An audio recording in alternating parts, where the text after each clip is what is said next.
Good evening. My name is Zach McCarver. I'm a junior in the Nonprofit Leadership Studies program. It's my pleasure to welcome you to the second evening of the second annual Philanthropy Week, hosted by the Nonprofit Resource Center, the Nonprofit Leadership Studies program, the Department of Organizational Communication and Leadership, the Arthur J. Bauernfeind College of Business, and Murray State University. Philanthropy Week is a celebration of generosity, philanthropy, and civic engagement. The giving of time, talents, and treasures by the citizens of Murray-Calloway County and the students of Murray State University make this a wonderful community in which to live and thrive. The Nonprofit Resource Center strives to recognize and advance the historic partnerships among the public, nonprofit, and business sectors. Murray and Calloway County and Murray State University continue to play an integral role in creating and sustaining these partnerships, which will help to ensure our community continues to achieve at its highest potential. Tonight, the Nonprofit Leadership Studies students, Sarah Libitsky, Alyssa Peel, Hadley Stevensons, and myself will deliver the presentation we developed to encourage every individual to embrace the gift of being a philanthropist. Here's our presentation entitled, Everyone Can Be a Philanthropist. Hi everyone, welcome to our presentation. My name is Zach McCarver. This is Sarah Libitsky, Alyssa Peel, and Hadley Stevens. So let's start with the basics. What is a foundation? So the term foundation doesn't have an exact meaning within the nonprofit sector, but the Council on Foundations defines it as an entity that supports charitable activities by making grants to unrelated organizations or institutions or to individuals for specific educational, cultural, religious, or other charitable purposes. Most foundations focus on grant making, although some create and implement their own activities and programs. Now, most of these foundations are started by a single source. Now, whoever these individuals are, it affects their mission statements and what individuals that the foundation is centered around. Most foundations are focused on a specific service population or service issues such as arts, culture, and humanities, education and research, environment and animals, or youth development, or another area similar to that. Different types of private, next slide please. Different types of private foundations include individual foundations, family foundations, and corporate foundations. Now, private foundations are restricted by a set of specific boundaries of giving throughout the lifetime of the foundation. They can only donate funds towards those specific areas that are set when the foundation is created. Now, board of directors for individual and family foundations can often consist of just members of one family. Now, this isn't necessarily a negative thing, and they can often do really great work. But with this restricted set of board members, it often doesn't represent the entirety of the community that they're within. Now, community foundations get their funding from different sources within the community. This can include individuals, other foundations within the community, and even government organizations. Community foundations also have more diverse board requirements. So a good community foundation will assemble a diverse group that represents many different areas of the community and gets a more holistic view.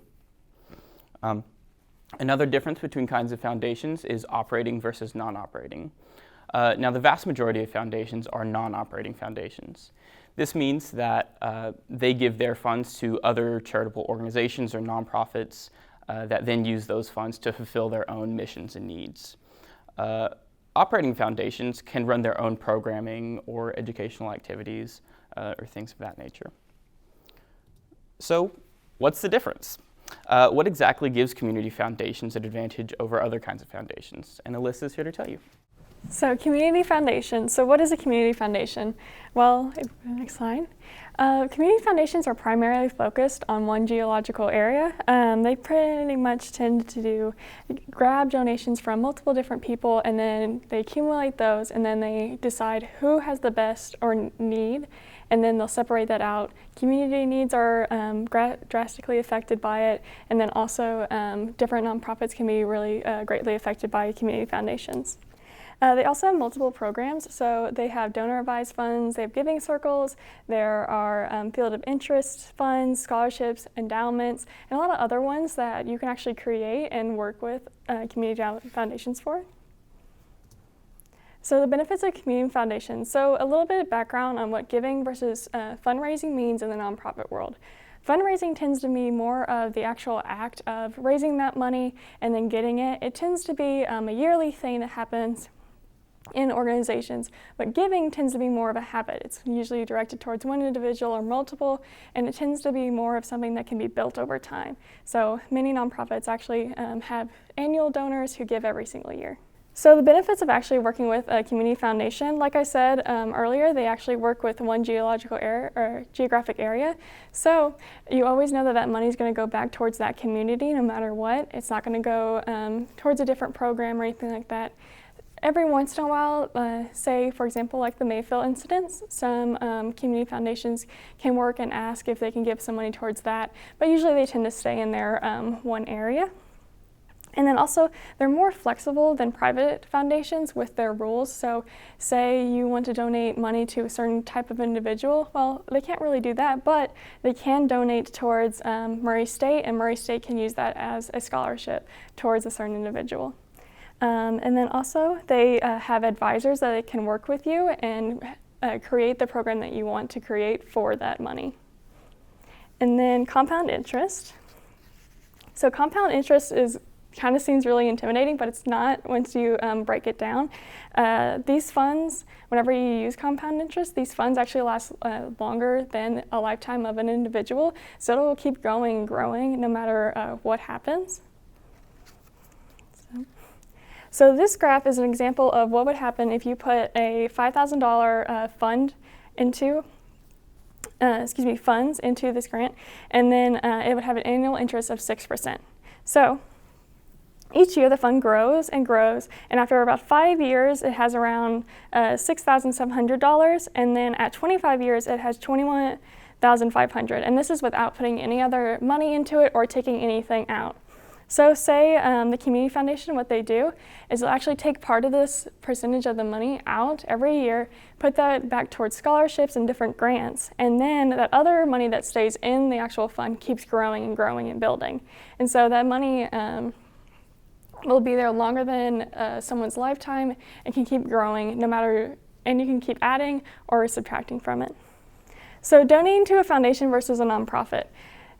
Now, I'm not trying to say that donating to a nonprofit is bad or you shouldn't do it. Please continue to donate to a nonprofit. But there's also some really good benefits with actually donating to a foundation instead. Not only do, like I've repeated multiple times, that they do serve that one geological area, but also they have multiple nonprofits that they work with. Those nonprofits, they tend to have a better source of income with them. The community foundations work greatly with them so that they can create a better outlook on things and so forth. And they just tend to have more of a focus on getting that money towards that nonprofit. Whenever you donate also to the community foundation, you have a better chance of saying what you want that money to be done with. If you donate directly to a nonprofit, you don't get to have as much of a say in it. So let's talk about some local community foundations that are in our area. So we have 3 community foundations that are actually in our area. The first one is the Community Foundation of Western Kentucky. It was formed in 1996 to serve all of Western Kentucky, and CEO of the Community Foundation, Tony Watkins, describes it as donor-centered, relationship-oriented, and their doors are always open. The foundation serves allied nonprofits like Alyssa was talking about and works hard to serve their donors directly by being able to invest their money in things that they are passionate about. They give out lots of grants to the community, and currently they are doing disaster relief through their Brighter Days initiative. And to date, they have received $5 million in contributions from individuals, foundations, and businesses from all across the nation. The Community Foundation brings together groups in the community through collaborative efforts, including Murray State University, through the establishment of the Nonprofit Resource Center. And this Resource Center was created through a strong partnership between Dr. Bob Long, the former Nonprofit Leadership Studies Program Director, and the CEO of the Community Foundation of Western Kentucky, Tony Watkins. They provide a lot of support and services for local nonprofits. including project and program planning, grant review and writing, project and program evaluation, and executive support. So as you can see, they work hard to make sure their nonprofits are equipped with the things that they need to succeed, and work hard to make sure that the donors are getting what they want as well. The next community foundation is more specific to our area. It's the Murray-Callaway County Community Foundation. It was founded in 2010 to serve specifically the local Murray and Callaway County community. They do this by maintaining over 50 charitable funds, and currently they're working on a matching fund for the Western Kentucky tornado relief. Their goal is to raise $66,000 that will be matched 1-for-1 for a total of $132,000. And the Murray-Callaway County Community Foundation is actually an affiliate of the Community Foundation of Western Kentucky. And this collaboration of the two foundations allows them to serve the community in the most impactful way. And even more specific of a foundation is the Murray State University Foundation. It was established in 1946, and it's unique because it supports educational initiatives, the development and improvement of campus, and they provide aid to the student body and alumni. So they work hard to support specifically the Murray State community. And they provide more than $2.4 million of scholarship awards to deserving students every single year. And they work to make sure that 99% of freshmen receive a scholarship or financial aid to help ease their transition into college. They also manage over 850 scholarship and endowment accounts. So as you can see, throughout our community, there are so many ways to be a philanthropist. And Hadley is going to tell you more about different ways to give back to the community, as well as an example of her own way of giving back and her amazing work with her nonprofit, Rolling in Faith. I think what we've learned here so far today is that everyone can be a philanthropist, and everyone has the ability to make impacts in the philanthropic community. It is incredibly easy to start a fund at the Community Foundation of Western Kentucky, and for that matter, all of these community foundations, whichever one makes the most sense for you. It just comes down to filling out a few forms, and you don't even have to put money in the fund initially. From there, you can choose to be an advisor and give recommendations as to where the funds go. Everyone can be a philanthropist. Philanthropy is giving of one's time, talent, and treasure. The first T, time, is crucial when deciding when to begin your philanthropic journey. The sooner you start donating and giving to certain funds and even starting a fund with the Community Foundation, the more your money can grow throughout your lifetime. When, as a community, members take the time to understand the importance of giving and building up the organizations in our area, we are helping our neighbors and our towns grow and flourish. The second T is talent. Talent is a huge part of becoming a philanthropist, especially through community foundations.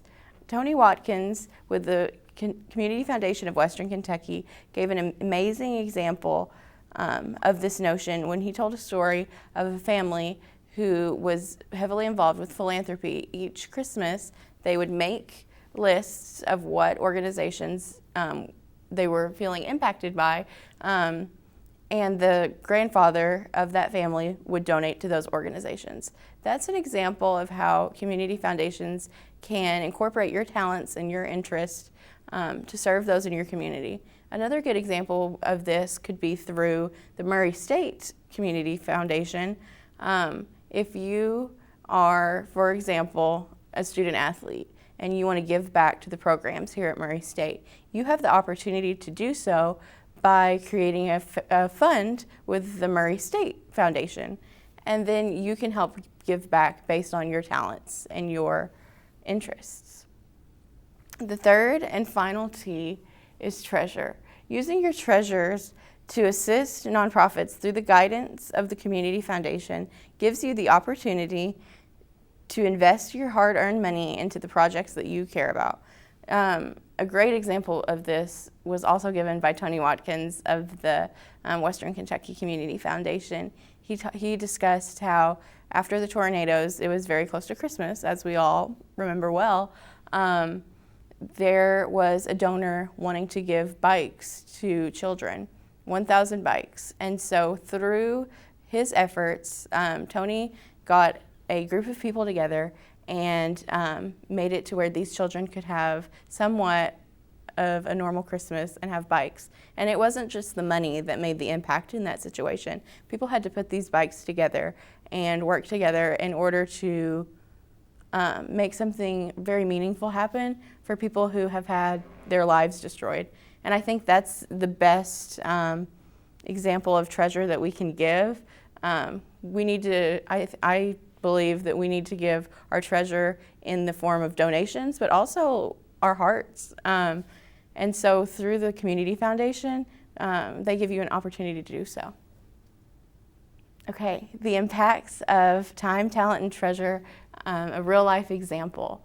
I am the founder of a nonprofit organization in Metropolis, Illinois called Rolling in Faith, and we work with individuals with disabilities. We bring them parties and trainings of like life skills trainings and special events where they can interact with one another, build their skill sets, and just grow as individuals.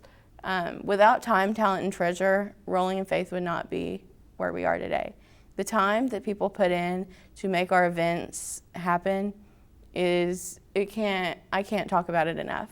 A great example of this is 2 weeks ago we had our Easter egg hunt, and that took about probably, I don't want to put a number on it, but maybe 20 to 25 hours to pull off. When you just think about filling eggs, hiding eggs, setting up, buying supplies, and that wouldn't have happened if people weren't willing to give their time. And because people are willing to give their time, this group of individuals in Metropolis feel valued and seen. The second part, talent, will be kind of it's incorporated in all of our programs, but it's going to be very easy to see this summer. We're having a program for adults with disabilities to have to learn summer life skills. So how to go to the grocery store, how to buy items, how to take medicine, just anything you can think of that are life skills that you need in order to thrive. That's what we're going to try to provide to them. And throughout this program, we have reached out to local professionals and experts in their craft, and they are going to be giving their talents to help our individuals learn how to cook and learn how to just be functioning members of society independently. And without people's talents in that area, we wouldn't survive. And then finally, treasure. Treasure and donations are what makes a nonprofit function. It's something that people know very well. There was a gift, Rolling in Faith was given last month of a specific amount of money, and that amount of money was exactly what we needed in order to put on one of our programs this summer. And so if you think your donation doesn't matter and your time and your talent, whether it's 1 hour, whether it's $25, whether you can if you can teach a skill, anything you have to give to your local organizations matters, and it matters to its constituents. And through community foundations, that's a great way to be plugged in and to just really engage and encourage those in your community who need it. So on that note of how everyone has a role in engaging in philanthropy, Alyssa and Zach are going to elaborate on the steps that you can take right now to get involved with the community foundations. So you may be asking, what does this have to do with you? So everyone has a role in engaging with philanthropy, and here are 4 easy steps that you can take to influence philanthropy in your community. So step 1, decide the area of impact, decide what area of impact you want to fund. You can really pick anything. We were saying earlier this could be education, research, environment, youth development, or any other area of interest. as the example Hadley gave, make sure and get your family involved. Make sure that that your children are learning from a young age how important it is to engage with a community in philanthropy. And involving youth is a great way to ensure that nonprofits will be able to succeed in the future by instilling the importance of that in them. Step 2 is to contact the community foundation you would like to work with. At this point, you can decide whether you want to start your own fund or add to an existing one already. The Community Foundation of Western Kentucky, Murray Callaway County Community Foundation, and Murray State University Foundation are all great foundations that do wonderful work and would be great for you to donate to. So step 3, sign on the dotted line. So all you have to do is meet up with your foundation representative to sign the paperwork. By investing your money and trust in the community foundations, you're directly involved in the growth and development of the community as well as those local nonprofits. And then also they can talk to you about any problems that you might have or any questions that you might have with it. And then they can let you know how much you need to come back in and so forth. You can be hands-on or hands-off. In step 4, this is just the beginning. So after you set up your fund, you just have to decide like I said, your level of involvement. So do you want to be as hands-on as you can, help decide and make the decisions of what happens with that fund, or would you rather trust the community foundation to make the decisions for you, or have them call you every once in a while with those big decisions?